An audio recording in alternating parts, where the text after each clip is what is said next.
Good morning, everybody. This is my sort of procedure at the start of the day. A normal day at the moment.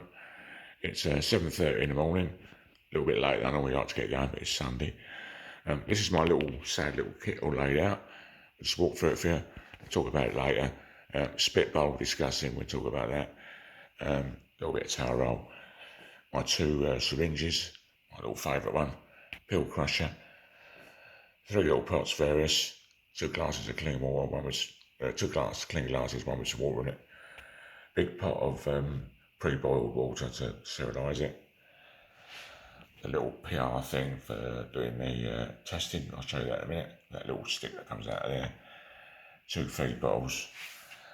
These are my drugs at the moment. One paracetamol, one cocodamol that I mix together.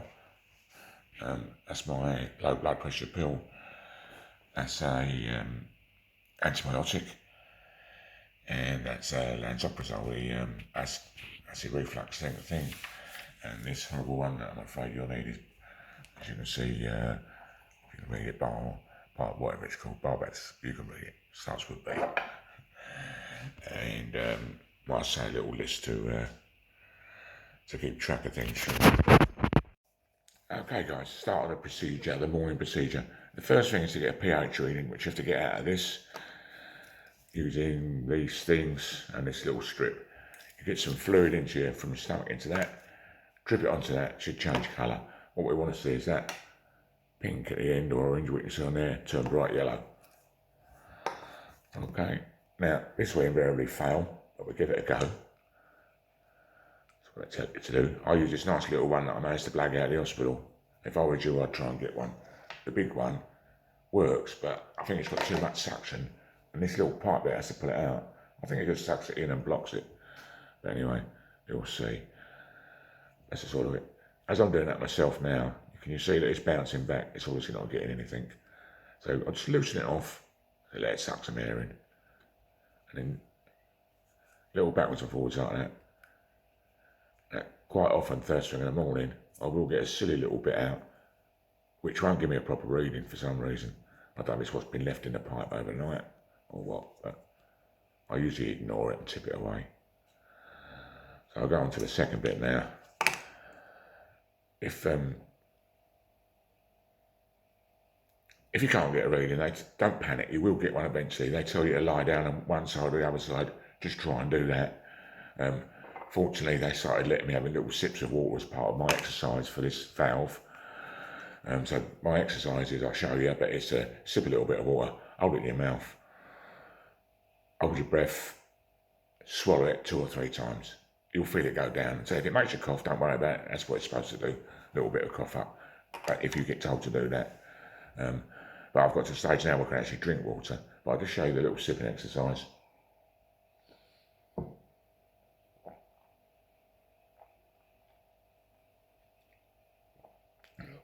I don't know if you can see, I'll swallow that sort of 4 times, but just to make sure it goes down, don't worry about it. And I can actually sort of drink about, I don't drink anything much more than this, because the danger is it's going into your lungs, which can cause them, it's caused me problems and breathing problems, so not very nice. Be careful with that.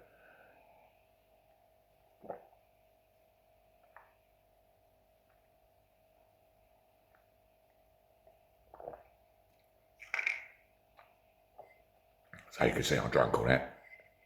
I'll just switch off for a second now because we have to wait for that to just a few minutes, wait for that to go down. I'll time it, let you know. Well, there we go, a couple of minutes later. Get this thing out. As you can see, it's got like a wire piece on it. They tell you to use a straight one rather than that one. They know that one's there, but anyway, I suppose it's a straight one because it goes straight into your stomach, way out your stomach, but that's the one I'll use. So, same thing again. You might do a bit of work on it. And like I say, just screw this in and out a couple of times as you're doing it, you'll find it'll help. And sometimes I'll push some air in on purpose like that. Keep going.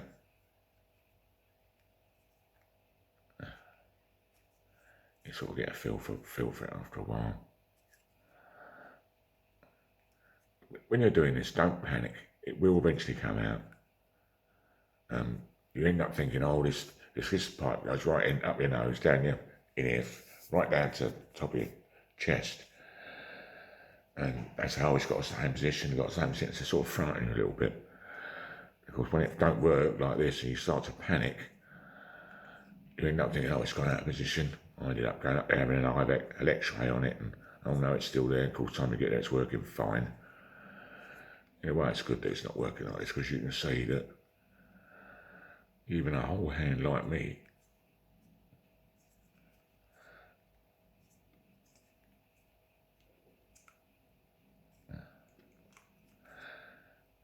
I get it wrong, but there you go.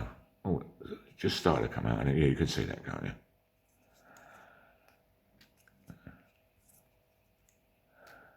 I'd like a little bit more than that if I can. I don't know if it's going to give me. Alright, that should be enough. Okay. Put your little lid back on because it does tend to leak sometimes. What we do here is that little stick that I showed you. We want that to go yellow at the end. I'll get my sad little pot over. Okay, so we just dribble it onto there. As you can see, it's gone straight yellow. So the strip's obviously rubbish now. That, whatever it is, if you don't want it, into my little pot. These little pots, they're not very nice, but if you're anything like me, you end up with loads and loads of thick phlegm, which you have to get rid of. You need them. I've got two in the bedroom, one each side of me, and one in the room that I normally sit, relaxing, watching the telly and whatever. When you're first, just after treatment, it doesn't happen to me so much now, but just after treatment, just turning over in bed, the phlegm would move, it would fill the back of my throat, and you think, right, I've got to get up and spit it away. By the time I've got to the toilet, it's so thick and horrible, it's made me sick. And once I've started being sick, heaving, I can't stop. Whether that's the same for everybody, I don't know. I hope not, for your sake. So what I found, as soon as it was in my throat, I had to get rid of it. So I ended up with these things. I mean, it's not very nice for your family and friends, but somehow they tend to get used to it. Line it with toilet paper rather than kitchen rolling. You can just wash it and stick it down the toilet. My little tip of the day. Anyway, so that's the pH reading done. We then go on to feeding. I'll just start the video off and get that ready. 1 second. Right, here we go. Next stage. For the observant amongst you, you'll notice I've put an extra little bit of plaster there. When you get this thing fitted, they put a little pen mark or something there. I'll get them to. You probably won't be able to see it. During the course, I mean, this one's finished.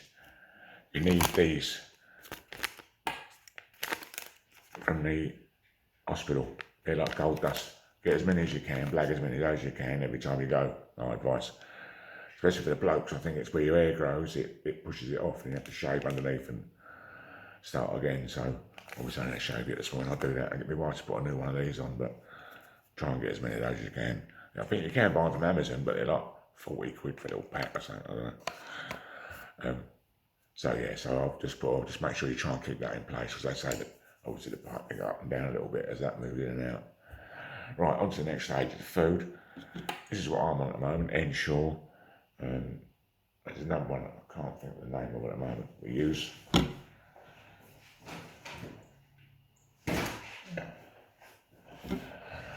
Yes, I can, because I just looked. 40 sip is what the hospital will probably give you, especially if you're under guys like me. But because I'm in Kent, they have to deliver it from somewhere in Kent, I don't know why. But anyway, same sort of stuff. It's like a milkshake.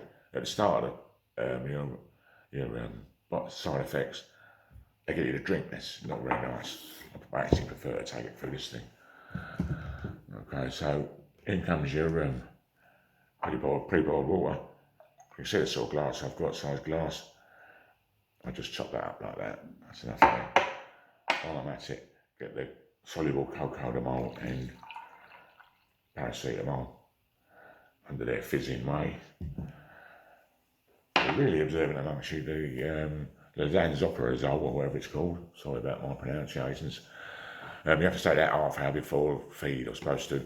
I've sort of cheated that a bit just to, so I can show you in one swoop what I have to, in the morning sort of exercise, but I usually do that second, what I call my second feed, like a baby feed, 11 o'clock-ish. Anyway, so at the moment I take two of these at a time, 4 times a day, so I'm on 8 to keep try and keep my strength, my body weight up. Just as a reference to the start of the treatment back in 2nd July, my first treatment, I was 17 stone 4. I'm now 14 stone 11, or 110 kilos, not 96 kilos if you like new money. That just goes to show you need a bit of bulk around you to sort of stay healthy. But luckily I was already fat, so I didn't want to lose it a bit. But anyway, here we go, onto the 40 sip or inch or whatever one you've got. The big syringe. Fill it up to the top.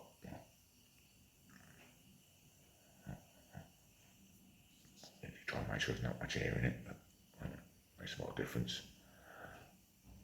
Straight one, as I said. And squirt it in.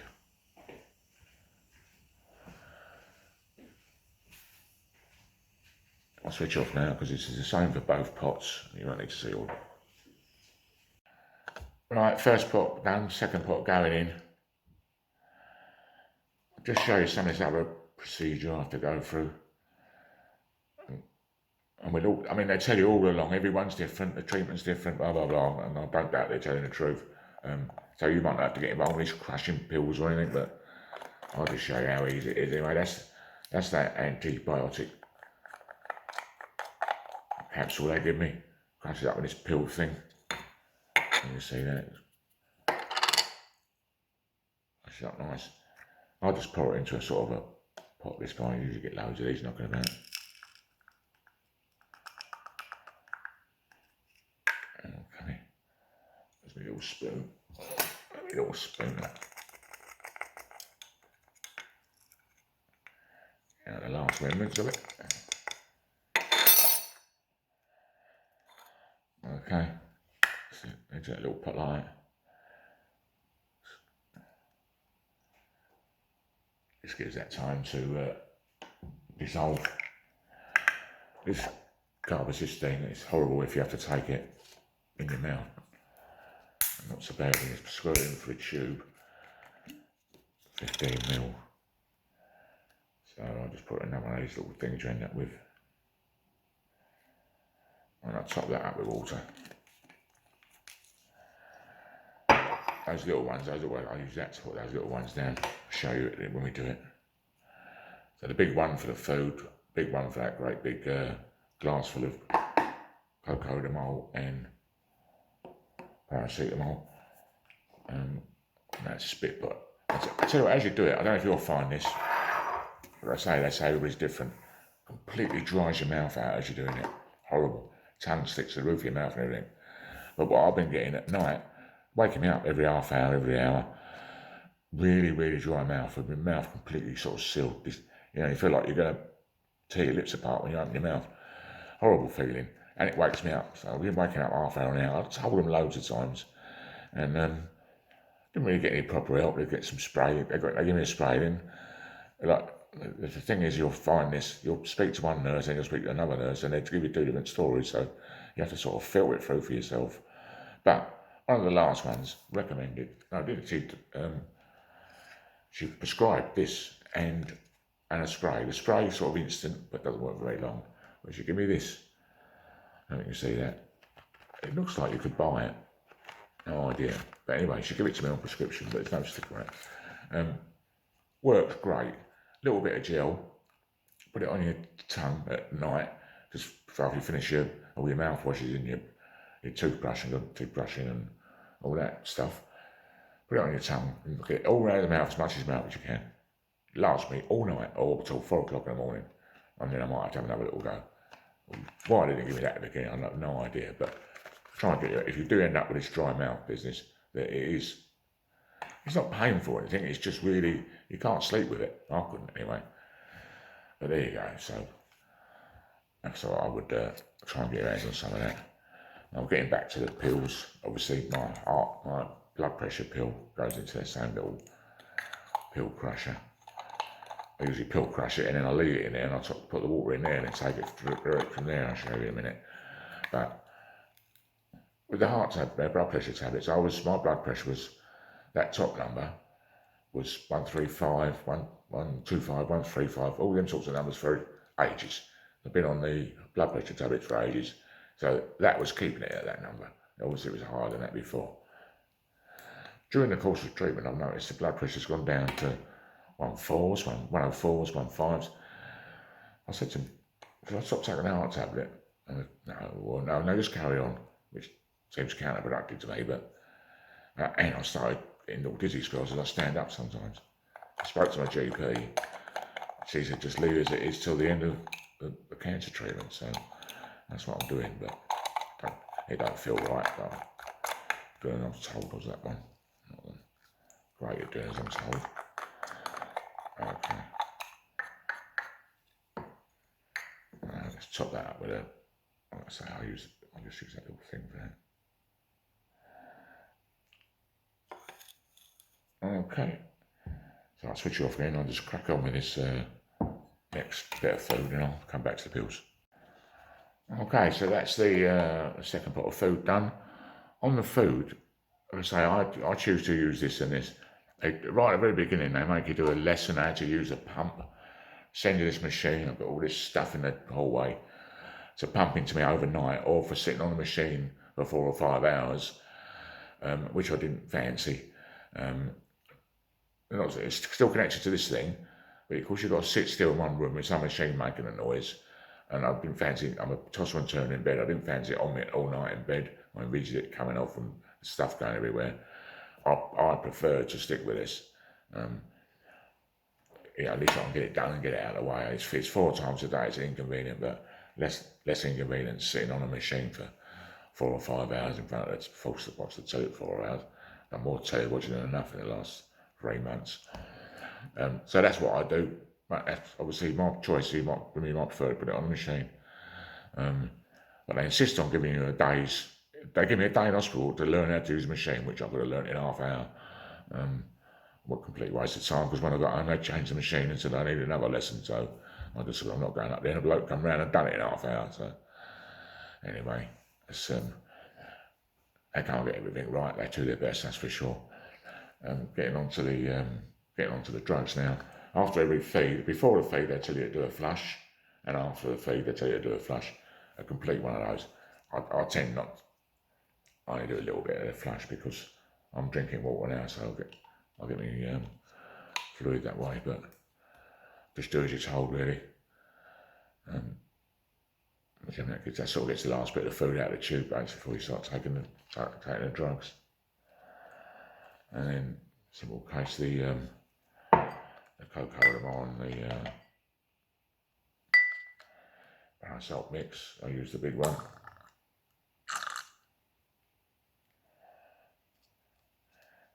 Sometimes it ends up like that. I don't know if you can see that. There's a big bubble there.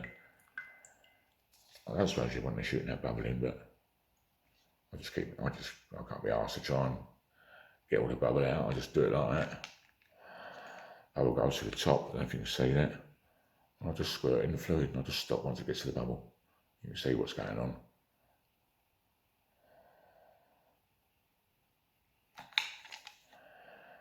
Okay, right, I'll stop this video now. I'll just use, with the Galveston and the heart pill that I've mixed up, any other ones that you might have to mix up, I just use this little one into the pot, squirt it in the same way as the food. Don't think you need to see that. Yeah, that's the other one. That was the antibiotic one. That usually needs a little stir, but you also get used to all that nonsense. Okay, so I'll see you in a little while.